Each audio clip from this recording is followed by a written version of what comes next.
Mediumship. This is having to do with connecting to human spirits, whether we are delivering messages for other people or we are crossing spirits over to whatever you perceive to be where spirits belong or where they go.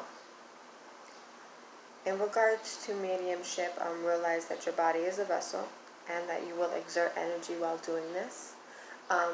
Remember to eat. Remember to drink water. Anytime you use your body, remember to only call upon energies that come in a positive vibration, light, love, peace, harmony. If you are delivering messages to people who are alive, then be humble, have the best of intentions, be patient with yourself. Do not guinea pig on people, like I said before. Practice wisely. Realize that not everybody reads the same. Not everybody has rituals that are the same in order to contact these spirits.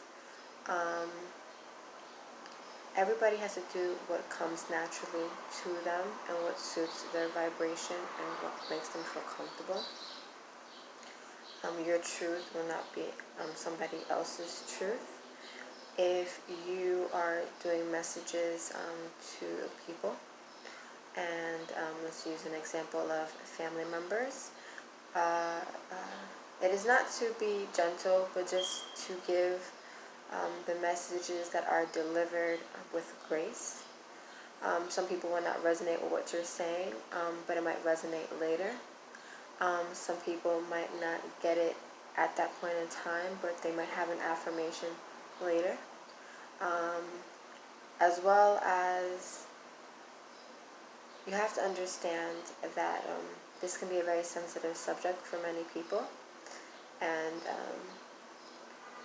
there's a certain amount of closure that people expect when you are dealing with spirits and communicating with them. Closure can bring a lot of peace to the living human spirit. And, they always say maybe there's some amount of unfinished business with the spirit that is basically stagnated on this plane. Also, when you are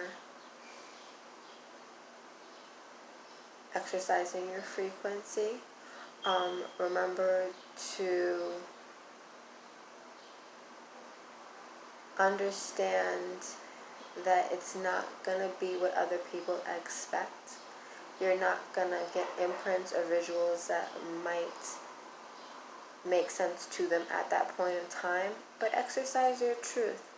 If you feel like a certain spirit is coming through and it's a paternal energy, but it might be the uncle that was a paternal figure, or a mother energy, when I say it's a mother energy, it could be, what it has to do is in relation to the person that you're speaking to.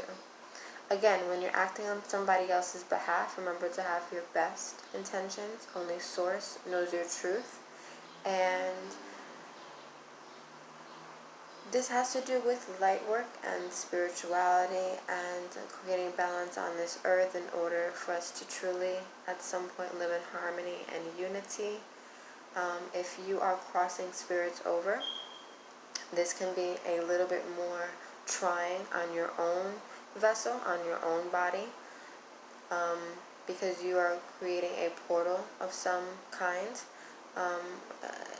with your body, with your mind, with your spirit, in order to cross the spirit over to their, whatever your perspective is, heaven, the light, to go to where spirits need to go. Remember that your intention is your intention alone. When I channel or when I'm crossing spirits over, I say that to go where the spirits must go, to go where the spirit feels best at. It's not for me to send it somewhere with my perspective and my belief, but just to let the spirit cross in grace and in peace. It is not for you to play therapist with the spirits. on some level. If it wants to talk to you, talk to it. If it needs a certain amount of reassurance, speak from your own personal truth, experience, and perspective. If it just needs to cross, remember that any door you open, any portal you open, you must close. Use your imagination.